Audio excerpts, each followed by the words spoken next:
We are just entering week 2 of the NFL season, but many Browns fans already feel like the season is over. I am here to tell you that it is not. We still got a long way to go, but Cleveland is now marching towards the horizon of a doomsday scenario. In 1947, Robert J. Oppenheimer and Albert Einstein created the Bulletin of Atomic Scientists, and ultimately what is now known as the Doomsday Clock, as a symbolic representation of how close we are to the destruction of humanity from nuclear war and other global catastrophes. Today, I present to you the Deshaun Watson Doomsday Clock, which measures how close we are to this entire experiment blowing up in the Browns' face. I could sit here and talk about what went wrong schematically and what the defense could do to improve and why the team is so much better than the performance that they put out on Sunday against the Cowboys. But the plain and simple truth is that the Browns could have won this game if they had better quarterback play from Deshaun Watson. Yes, they looked unprepared and undisciplined. They gave up a lot of pressures, they dropped a lot of passes, and they let up a special teams touchdown. But they were ultimately pulled down by the play of Deshaun. Initially, after the game, when I hopped up on our Sunday night live stream, I defended Deshaun, saying that it's really hard for any quarterback to perform well when your drives are being stalemated by penalties for illegal formation, false starts, and how difficult it would be for any quarterback to fight through the drop passes and the lack of production through the run game on first down, especially as a quarterback coming off of a major injury and a shoulder surgery. But after watching the tape, we have to get really honest about Deshaun Watson. This is not the same guy. And this is a quick disclaimer for anyone outraged by that statement. I've been supportive of Watson, especially after last season, because he was making these kinds of plays. But you should not be unwilling to change your opinion when you're presented with new evidence. So don't dig yourself into one side of this argument here. I know it's only the first game, and again, it is his first game back from a shoulder surgery. But Watson looked like a guy who has completely lost his confidence, whose throwing motion and footwork in the pocket is broken, and who is starting to lose this locker room just from his play alone. One thing that we aren't considering is that his shoulder just might not be the same. Let's not even consider the decision making on and off the field. What if he just can't drive the ball downfield consistently with accuracy without completely straining himself anymore? We have this belief that athletes aren't affected by injuries and surgeries, but sometimes people are just never the same. In this game, Watson was 0% on throws 15 yards and over. I do not think that Jimmy Haslam is willing to watch this for more than 3 weeks. But are we overreacting? Was it really that bad? I've prided myself on being objective and evidence-based in my analysis of Cleveland. But after diving into this footage, I cannot sit here and lie to you. I am terrified with what I saw. We want to point to, well, the offensive line was bad. They gave up so much pressure. Watson was hit and peppered all day long. But Watson had a part to play in that with his footwork in the pocket. He was sliding into pressure coming from the edges. He was refusing to climb the pocket. When he would move within the pocket, he would overcompensate. He would square his feet forward, then be forced to reset so he could hitch and then make the throw. But by that time, it was late. The footwork in the pocket was just extremely sloppy. And you have to remember, this is not a rookie, regardless of the time he's missed and the injuries and everything. Deshaun Watson is a veteran quarterback with years and years of NFL experience. The footwork should not look like this unless you are broken. People also want to talk about Kevin Stefanski's play calling in this game, that he didn't give Watson a lot of options. There were a ton of opportunities for Deshaun Watson to hit throws, especially easy chunk throws that would have been relatively uncontested deep downfield to Amari Cooper and Jerry Jeudy. But Watson passed these up because his vision was locked in on one guy and then ready to scramble, and because his pocket presence was relatively non-existent, so he couldn't progress through his reads without panicking. Watson was staring down his first receiver.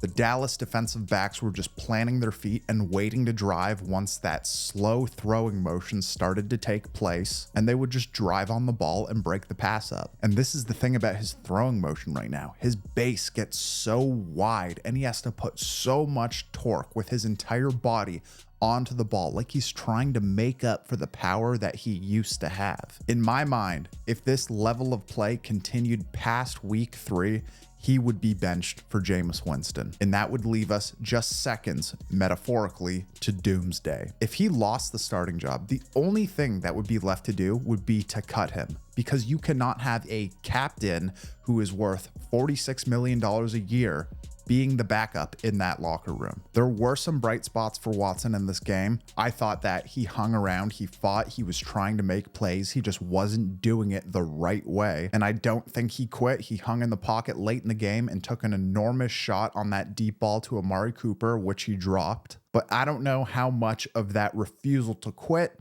was more so his competitive edge or him understanding what would have happened if he checked himself out of that game in terms of public perception. If all we had to consider was a rough first outing, I would say that we were 10 minutes from midnight. The threat of total destruction would be present, as it always is in football because of injuries and bad play, but there would still be a comfortable amount of leeway, and this would give Watson the padding to improve his play over the next month or so to see if he could settle in. However, with how he looked physically in terms of that shoulder, I think the organization has a lot of questions. And the real bad news is that Watson's legal troubles are ramping up yet again. And this is pushing the hands of destruction on the Doomsday Clock closer and closer to midnight with each new piece of evidence that comes up. I'm sure that you've already heard about the latest lawsuit against Watson, but here are the cliff notes in case you missed it. A woman in Houston is suing Watson for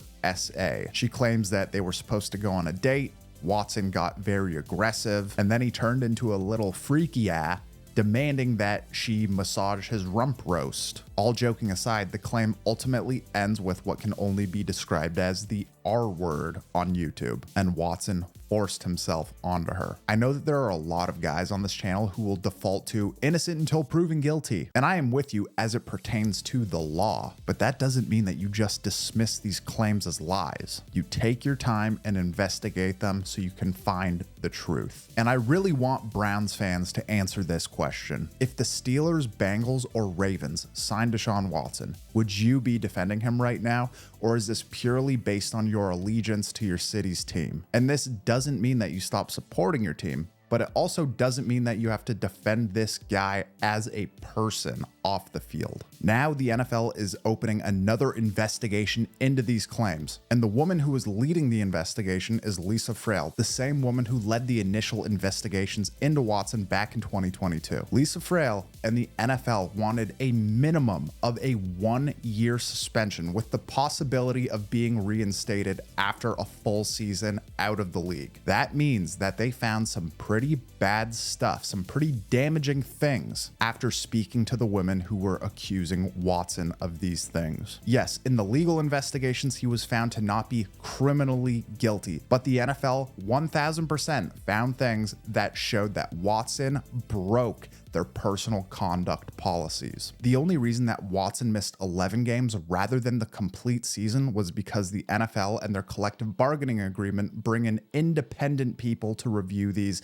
and that's where Sue Robinson gave her recommendation on a 6-game suspension. This doesn't mean that he was innocent of breaking the personal conduct policy. It means that the independent judge, Sue Robinson, found that to be consistent with other people who broke the personal conduct policy, it should be around 6 games. But after Sue Robinson's recommendations, the NFL said no, it needs to be an 11-game suspension. But all of this to say, the investigator who found that he should be suspended for a full year and who wanted a minimum of a full year suspension is now leading this investigation. And she is familiar with the things that Watson has done or been accused of off the field. And she's already come to the conclusion that Deshaun Watson doesn't necessarily tell the truth. That's bad news for Deshaun Watson if it goes that far. Some Browns fans who want Watson gone, which is growing each and every day, are celebrating this, hoping that they can find something else so he can be suspended.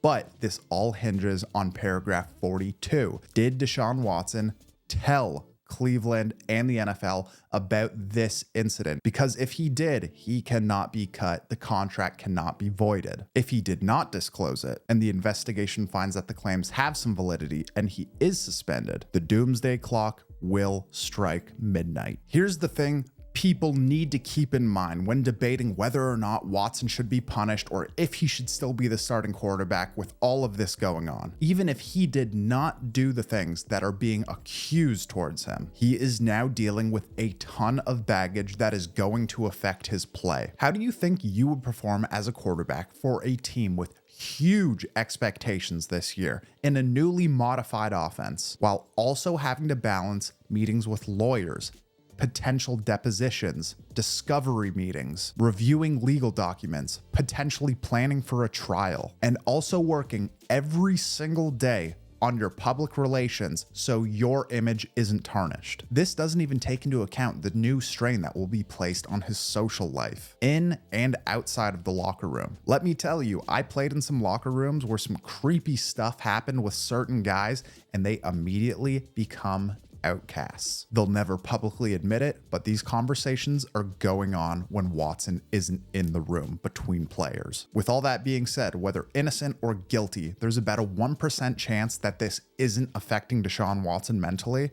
And if that's the case, then he's a straight up sociopath who can handle the most intense pressure and questioning. And don't take this as anything other than me being objective on this. More than anything, I want the Browns to be successful. And I don't care if that's with Baker or PJ Walker or Josh Dobbs or Joe Flacco or Jameis Winston or DTR. My allegiance is not to Deshaun Watson or any one player. It is to the team that I love. I don't have an agenda on who wins. I just want the team to win. And ultimately, that is what Jimmy Haslam wants too, which is why some people are speculating maybe he had something to do with this new person coming out and accusing Watson. I'd say that that is an enormous leap that is not based in any sort of evidence, but I also wouldn't put it past a billionaire to have an ace up his sleeve to reverse the effects of a bad investment. When it comes to the rest of the team and their performance against the Cowboys, the reasons for the loss are exactly what I outlined in my preview on Patreon, which you should check out for exclusive game previews for the Browns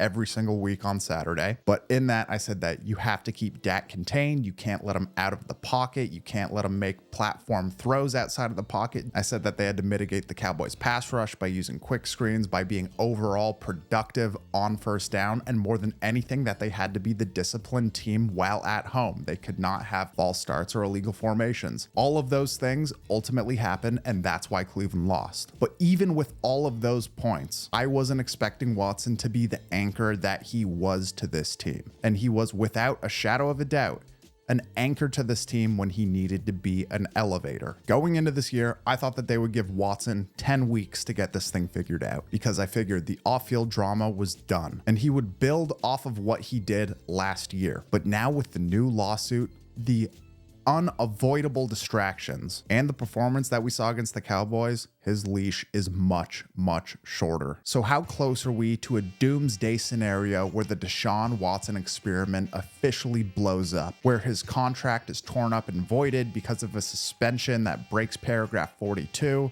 or where the Browns are just fed up with what they've seen, they cut him and they eat his contract? Considering that his performance was that bad in week 1, you have to move it up a couple of minutes. Considering he's coming off of the shoulder surgery and he might never be the same, you have to move it up a couple of more. Considering the new lawsuit will bring distractions regardless of innocence or guilt, you have to move it up even more. And now that Lisa Frail is investigating this, and there's an outside chance that the Browns organization could move on from this and void his contract, we are the closest we have been to doomsday since the Deshaun Watson experiment started. Jimmy Haslam, Kevin Stefanski, and Andrew Berry have their fingers hovering over the big red button, and most of Ohio is cheering them on to push it. We are 90 seconds to midnight, and the complete destruction of what was supposed to be the last missing piece in a Super Bowl caliber team. If I had to put my money on it, I would say that this is not going to end well. I still believe Cleveland is an extremely talented team. I think when Nick Chubb gets back, this team will be much more effective. Their defense is still